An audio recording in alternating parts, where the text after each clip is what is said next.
Hello everyone, welcome in your class 8 chapter 3 understanding quadrilateral.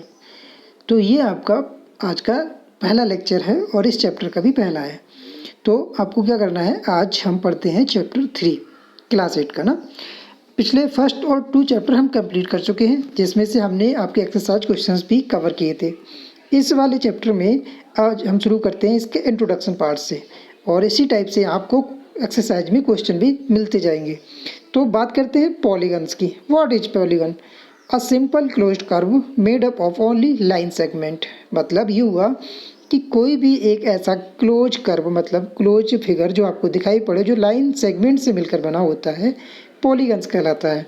इसमें आपका कुछ भी आ सकता है, जैसे कि ट्रायंगल, इक्विलेटरल, रेक्टेंगल, और इसके अलावा आप कह सकते हो कि स्क्वायर्स, ठीक है, पेंटागन। ये सारी चीज़ें हमारी पॉलीगन्स कहलाती हैं। ये सिंपली एक क्लोज कर्व होते हैं जो लाइन सेगमेंट से मिलकर बने होते हैं। जैसे कि आप पहले वाले फिल्म में देख रहे होंगे, ये भी आपका एक पॉलीगन ही होगा। ट्रायंगल को पॉलीगन बोलेंगे, पेंटागन को भी पॉलीगन ही कहेंगे। ये सब आपके लाइन सेगमेंट से मिलकर बने हुए हैं, है ना। तो ये आपके पॉलीगन्स बोले जाते हैं। तो पॉलीगन्स के बारे में सिंपली इतना जान लो कि जो भी लाइन सेगमेंट से मिलकर बना हो और क्लोज कर्व हो, उसको हम पॉलीगन्स कहते हैं। अब इसके टाइप्स भी बहुत होते हैं। कौन कौन से टाइप्स होते हैं, आइए देखते हैं उनको भी। तो टाइप्स में हम बात करते हैं, सबसे पहले आपका है कॉनकेव पॉलीगन्स, कॉन्वेक्स पॉलीगन्स, और regular, and last is irregular polygon. अब ये होते कैसे हैं, इसके बारे में भी सुन लो। एक ऐसा पॉलीगन जिसका कोई एक एंगल आपका 180 डिग्री से ज़्यादा हो, ठीक है ना। अब इस वाले फिगर में आप देखते होगे, इसका जो ए वाला है, ये यहाँ पे आपका 180 डिग्री से ज़्यादा एंगल बना रहा है। 180 डिग्री आप जानते हो ना, सीधा एक लाइन कर्व हो। अब यहाँ पे हम पॉइंट रखेंगे अगर, तो ये अगर इसका हम मीजर करेंगे ये, तो ये आपका जो एंगल है वो 180 डिग्री होगा, ठीक है ना। सीधी लाइन सेगमेंट में से जो एंगल बनता है वो 180 डिग्री बनता है, ठीक है। ये आपका अगर हम ऐसे खींच दें तो ये आपका 90 हो जाएगा, ये आपका 90 हो जाएगा, ये 90 बचा, ये 90 बना, यानी कि पूरा जो सर्कल होता है वो 360 डिग्री का सर्कल बन जाता है। तो ऐसे ही एक ऐसा पॉलीगन आपका, मतलब ऐसा क्लोज कर्व, ये देखो लाइन सेगमेंट से मिलकर बनाना, तो इसको हम बोलेंगे ये पॉलीगन है। लेकिन ऐसा पॉलीगन जिसका कोई एक एंगल आपका 180 से ज़्यादा हो रहा हो, तो उसको हम कौन सा पॉलीगन बोलेंगे? हाँ जी, उसका नाम होगा कॉनकेव पॉलीगन्स। आप समझ गए ना। और कॉन्वेक्स किसे कहते हैं? कॉन्वेक्स जस्ट इसका अपोजिट, ऐसा पॉलीगन जिसके किसी भी एंगल का आपका जो वैल्यू है वो 180 डिग्री से कम ही होगा, ठीक है, ज़्यादा नहीं होगा। कैसा होगा? कम ही होगा। तो देखो यहाँ पे आपको चाहो तो angle A, angle B, angle D, angle C, किसी को भी अगर आप मेजर करोगे तो इस वाले पॉलीगन में सारे एंगल 180 से कम ही होंगे। और ऐसे एंगल को हम, मतलब ऐसे पॉलीगन को हम कॉन्वेक्स पॉलीगन बोलते हैं। समझ में आ गया ना। हाँ जी, वेरी सिंपल। कॉनकेव और कॉन्वेक्स दोनों एक जैसे हैं, लेकिन उनका उल्टा है। कॉन्वेक्स वो होते हैं जिसका कोई भी एंगल आपका 180 डिग्री से कम होगा, कोई सा भी, जो भी देख लें आप, सब 180 डिग्री से कम होगा, यानी कि वो होगा हमारा कॉन्वेक्स पॉलीगन। और कॉनकेव क्या होगा? जिसमें कोई एक एंगल आपका 180 से ज़्यादा आपको दिख रहा हो, वो आप कॉनकेव बोलोगे। सिंपल सा पिक आउट कर लेना है। अब बात करते हैं रेगुलर पॉलीगन की। तो रेगुलर पॉलीगन्स वो होते हैं जो कैसे होते हैं, देखो,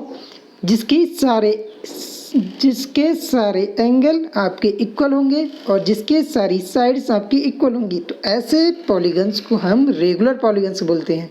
मतलब कि इसका एंगल ए, एंगल बी और एंगल सी, अगर हम इन तीनों को जोड़ेंगे, मतलब तीनों को मेजर करेंगे, तो ये सब इक्वल आएंगे, ठीक है। जैसे आप बोल सकते हो ये ट्रायंगल है आपका, जो इक्विलेटरल ट्रायंगल बोला जाएगा, ठीक है। क्यों? क्योंकि इसके सारे एंगल इक्वल हैं। और अगर इसकी हम साइड को मेजर करें, जैसे ये वाली ए बी साइड, ये वाली बी सी साइड और ये वाली सी ए साइड, अब इस साइड को अगर हम मेजर करेंगे तो ये भी सारी इक्वल ही होंगी। तो ऐसे पॉलीगन्स आपके जिसकी सारी साइड्स और सारे एंगल्स आपके इक्वल हों, तो वो आपका रेगुलर पॉलीगन बोला जाएगा।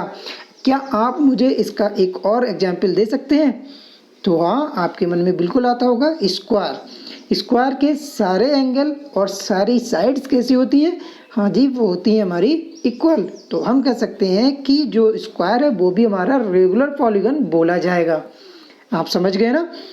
ठीक है, अब बात करते हैं क्यूब की। तो आपका क्यूब भी क्या होता है? एक रेगुलर पॉलीगन होगा। इरेगुलर पॉलीगन किसे कहते हैं? इरेगुलर पॉलीगन वो पॉलीगन्स होते हैं जस्ट इसका अपोजिट, जिसके कोई भी साइड इक्वल ना हो, जिसका कोई भी एंगल इक्वल ना हो, उसको हम बोलते हैं इरेगुलर पॉलीगन। ये वाला जो आपको एग्जाम्पल दिया हुआ है इसमें आप देखेंगे तो angle A, angle B, angle C और एंगल डी, तीनों चारों में से कोई भी इक्वल नहीं होगा, सबकी वैल्यू अलग अलग होगी। ऐसे अगर हम इसकी साइड की बात करें तो इसकी A B side, B C side, C D और डी ए कोई भी साइड भी इक्वल नहीं होगी, जिसको मैंने आपको यहाँ नीचे अच्छे से समझा दिया है ना, आप इसको देख भी सकते हो। तो अच्छे से आपको ये समझ में आ चुका होगा कि किस पॉलीगन को क्यों कैसे बोलते हैं, ये उनकी प्रॉपर्टीज है। तो कॉनकेव पॉलीगन उन्हें कहते हैं जिसका एक एंगल कम से कम 180 डिग्री से ज़्यादा होता हो। कॉन्वेक्स पॉलीगन उसे कहते हैं जिसके कोई भी एंगल 180 डिग्री से कम होगा। ओके, और रेगुलर पॉलीगन उससे बोलेंगे जिसके सारे एंगल इक्वल होंगे और सारी साइड्स इक्वल होंगी। और इरेगुलर वो होंगे जिसका ना कोई साइड इक्वल होगी और ना कोई एंगल इक्वल होगा। अब आप समझ चुके होंगे ना, इस चीज़ को अच्छे से आप अपनी कॉपी में राइट डाउन कर लेंगे और इसके साथ साथ आप इसको सही ढंग से रिवाइज करके याद भी कर लोगे। अब बढ़ते हैं हम अपने नेक्स्ट टॉपिक की तरफ। नेक्स्ट टॉपिक हमारा है angle sum property of quadrilateral. ये आपकी एक प्रॉपर्टी है जिसको हम एंगल सम क्वाड्रिलेटरल प्रॉपर्टी बोलते हैं। तो इसमें क्या होता है, इस प्रॉपर्टी के अकॉर्डिंग आपका कोई भी क्वाड्रिलेटरल है ना, तो उसके जितने भी आपके एंगल दिए हुए हैं उन सारे एंगल्स का जो सम होगा, मतलब ऐड होगा, वो कितना हो जाएगा हमारा 360 होना चाहिए। ठीक है, इस प्रॉपर्टी के फ़ायदे क्या हैं? इस प्रॉपर्टी के फ़ायदे ये होंगे कि आपको आपकी एक्सरसाइज में कोई 3 एंगल आपको दिए होंगे और वो आपसे पूछते होंगे कि ये चौथे एंगल की वैल्यू कितनी होगी। तो आप क्या करोगे, आप इस प्रॉपर्टी का यूज करोगे, यानी कि आपको मालूम है कि चारों एंगल्स का अगर हम सम कर दें तो वो कितना हो जाएगा 360 हो जाएगा। तो आप इन तीनों एंगल्स की वैल्यू लगा लोगे और चौथे एंगल्स की वैल्यू अपने आप फाइंड कर लोगे, है ना अच्छी। तो आप इस प्रॉपर्टी को ध्यान से याद कर लेंगे, पढ़ लेंगे और हमेशा अपने जब भी एक्सरसाइज करनी होगी तो उसमें यूज करोगे, याद रखोगे। तो एंगल सम प्रॉपर्टी बहुत इंपॉर्टेंट है। इसके अकॉर्डिंग आपके सारे एंगल्स का जो योग होता है, सारे एंगल्स का जो ऐड होता है वो आपका 360 डिग्री होता है। ठीक है, नेक्स्ट प्रॉपर्टी है हमारी, नेक्स्ट प्रॉपर्टी है हमारी sum of the measure of exterior angles of a polygon is 360। अब आपके पास अगर कोई पॉलीगन दिया हुआ हो और अगर उसके सारे एक्सटीरियर एंगल्स का हम सम करें तो वो भी 360 होता है। अब आप कहोगे एक्सटीरियर एंगल कौन से होते हैं? तो एक्सटीरियर एंगल वो होते हैं जो बाहर होते हैं। ठीक है, किसी भी पॉलीगन के बाहर के एंगल एक्सटीरियर एंगल बोले जाएंगे और जो अंदर के एंगल होते हैं वो इंटीरियर एंगल बोले जाते हैं। जैसे ये वाला एंगल इंटीरियर होगा, अंदर ये वाला एंगल इंटीरियर होगा, ये बी वाला इंटीरियर एंगल होगा, ये सारे आपके इंटीरियर एंगल होंगे। बाकी जो साइड से बाहर बन रहे हैं वो आपके एक्सटीरियर एंगल हो गए। देखो बाहर वाले एक्सटीरियर एंगल होंगे, मतलब 1 2 3 4 5 जितना लिखा हुआ है वो आपके एक्सटीरियर एंगल में आते हैं।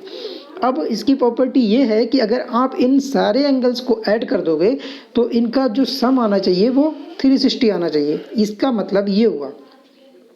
अब आपको एक्सरसाइज में जो क्वेश्चंस मिलेंगे, जो प्रॉब्लम्स आपकी होंगी वो इस टाइप की होंगी कि आपको कोई 3 या 4 एंगल्स दिए होंगे और इसमें आपको 5वां एंगल फाइंड आउट करने के लिए होगा। तो इस प्रॉपर्टी का यूज वहाँ होगा। ठीक है, जब भी आपको एक्सटीरियर एंगल की बात कही जाए आपको क्वेश्चन में तो आप सीधे सीधे ये वाली प्रॉपर्टीज का यूज कर लोगे। आया समझ में? इसके अलावा एक बहुत ज़्यादा क्वेश्चन बनता है आपके क्वेश्चन एग्जाम में या फिर आपकी बुक में, वो है नंबर ऑफ साइड। किसी भी पॉलीगन की अगर आप नंबर ऑफ साइड निकालना चाहते हो, जैसे कि इस पॉलीगन की साइड कितनी है 1 2 3 4 5। ठीक है, ऐसे ही कुछ की 6 होती हैं, कुछ की 7, कुछ की 8, कुछ की कुछ भी, कितनी भी साइड मिला के हम एक पॉलीगन का निर्माण कर सकते हैं। ठीक है, तो हमें अगर सिर्फ एंगल पता हो तो हम कैसे उसकी साइड्स को पता कर पाएंगे? तो उसके लिए सेम ये तरीका होगा, उसका कोई एक एक्सटीरियर एंगल ले लेंगे। अब मान के चलो कि इसके सारे इंटीरियर एंगल इक्वल हैं। ठीक है ना, तो अब इनकी वैल्यू कितनी होगी देखते हैं। अगर हम कोई एक 45 एंगल वाला एक्सटीरियर एंगल हो जिसमें 45 और उसको पता करें कि उसकी नंबर ऑफ साइड्स कितनी होंगी, तो उसके लिए हम नंबर ऑफ साइड्स के लिए यही फार्मूला लगाएंगे, number of sides equal to 360 upon exterior angle. तो कैसे करेंगे, तो 360 आप नीचे लिख लोगे और 360 अपॉन एक्सटीरियर एंगल की जो वैल्यू है ये बुक में आपको दी होगी। एक्सटीरियर एंगल अगर इसका इतना है तो उसकी नंबर ऑफ साइड्स कितनी होंगी, तो आप क्या करोगे, सीधे सीधे नंबर ऑफ साइड्स का फार्मूला यूज करोगे, 360 upon exterior angle. Exterior angle कितना आपका 45, इसको आप सॉल्व कर लोगे। तो इसको सॉल्व करते ही आपको कैसे मिल जाएगा, देखो 360 अपॉन 45, 5 से 9 से इसको सीधे डिवाइड करो, 9 5 जा 45, 9 4 जा होता है हमारा 36 और 0, ठीक है, तो 5 8 जा 40। तो ऐसा पॉलीगन जिसका कोई एक्सटीरियर एंगल 45 डिग्री है तो उसमें कितनी साइड्स होंगी, तो हमारी आंसर आ जाएगा 8 साइड होंगी, ठीक है। अब एक और हम एग्जांपल देते हैं। क्वेश्चन होगा आपको कि अगर आपका एक्सटीरियर एंगल 60 डिग्री है तो उसमें नंबर ऑफ साइड्स कितनी होंगी, तो आप क्या करोगे, यहाँ पे 60 लिख लोगे, एक्सटीरियर एंगल हमारा 60 दिया होगा, उसको वैल्यू नीचे लिख लेंगे, सॉल्व कर लेंगे इसको, तो 0 से 0 कैंसिल हो जाएंगे, 6 6 जा 36। तो ऐसा पॉलीगन जिसके एक्सटीरियर एंगल 60 डिग्री है तो उसमें कितनी नंबर ऑफ साइड्स होंगी, वो होंगी 6। अब इसी तरह से क्वेश्चन को और बढ़ा सकते हैं।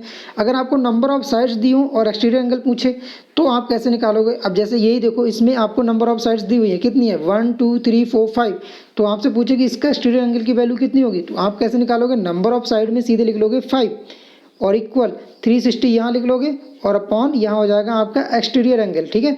एक्सटीरियर एंगल को फाइंड आउट करने के लिए आप क्या करोगे, इसको रिप्लेसमेंट कर देंगे, तो एक्सटीरियर एंगल यहाँ पे हो जाएगा exterior angle equal to 360 upon 5। इसको सॉल्व कर लेंगे तो 5 ये हो जाएगा हमारा 5 7 जा 35 और 5 2 जा 10। तो इसका मतलब ये हुआ कि इसके सारे एक्सटीरियर एंगल की जो वैल्यू होगी वो हमारी 72 हो जाएगी। This is your answer. समझ गए ना। इसी टाइप के क्वेश्चन आपको आपकी एक्सरसाइज में मिल जाएंगे, तो इनको सॉल्व करने की कोशिश कीजिएगा। और बाकी आज का होमवर्क जो आपको दिया होगा वो वाला सॉल्व करने की कोशिश कीजिएगा। और अगर ये एक्सरसाइज आपको या ये वीडियो आपको या ये चैप्टर आपको कुछ भी कहीं पे भी आपको थोड़ा भी कठिन लग रहा हो तो आप इसको बार बार 2 बार 3 बार देखोगे तो सिंपली से आपको ये समझ में आना शुरू हो जाएगा, ठीक है ना। तो आप प्रैक्टिस करते रहिएगा। बहुत बहुत शुभकामनाएं।